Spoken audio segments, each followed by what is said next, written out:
એટલે દુર્યોધને મૃગ મરીચિકા કે ને, આજે આપણે બી સમરમાં તમે કાર લઈને રોડ પર નીકળો તો દૂરથી તમને એમ લાગે કે ત્યાં પાણી છે.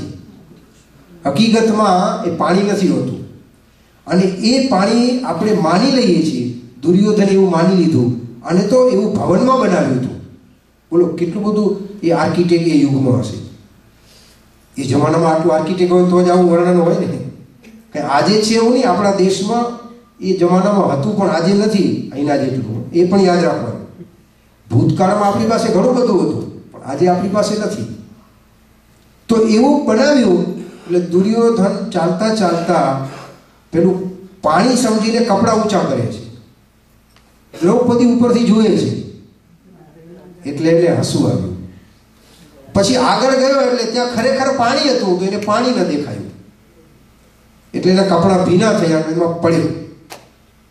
એ પડ્યો એટલે પેલી દ્રૌપદીએ તરત જ હાસ્ય વ્યક્ત કર્યું અને એ દુર્યોધને જોયું છે ને. સાવ નાની બાબત છે આ, બહુ મોટી બાબત ના કહેવાય. હવે થોડું હસી નાખ્યું, હસી કાઢ્યું.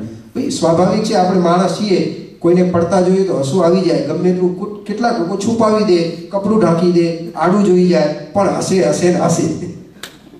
હસવું આવે જ, કારણ કે બીજો ગબડે એમાં જ માણસને રસ છે એટલે હસવું જ આવે. પછી ના ગબડે થાય લોકો ગબડાવે. દુનિયાનો નિયમ છે કે એ તમારા પગ ખેંચ્યા વગર રહે જ નહીં. ભાઈ પણ ના છોડે, પાડોશી ના છોડે. એ તો સંસારનો નિયમ. એટલે આ જે માણસ આવું વિચારીને ચાલે ને એને કોઈ દુઃખી ના કરે. આ બધું થવાનું જ. અને એમાંથી જ આપણે આપણી આ સંસારરૂપી નૈયામાંથી આ નૈયાને પાર કરવાની, સંસારરૂપી સરોવરમાંથી. એ થવાનું જ છે. ગમે તે ઉપાય કરો એના સિવાય એને જે સ્વીકારી લે છે ને કે આવું થવાનું છે એ દુઃખી નથી થતો. અને જે નથી સ્વીકારતો એ દુઃખી થાય છે. તમે ગમે એટલા જપ કરાવો, ગમે એટલી પૂજા કરાવો, ગમે એટલી તમે પોતે જાતે પૂજા કરો, આ બધું શા માટે કરવાનું? આ સમજવા માટે કે ગમે તેવી પરિસ્થિતિ આવે તો પણ હું એમાંથી પાર પડી જઈશ.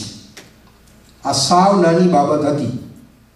અને નાની બાબતમાં પેલી દ્રૌપદી હસી અને દુર્યોધને એના મનમાં ગાંઠ પકડી રાખી. સાવ નાની બાબત. અને પછી શબ્દો શું બોલી? અંધસ્ય અંધાહા એવ. આંધળાના દીકરા આંધળા જ હોય.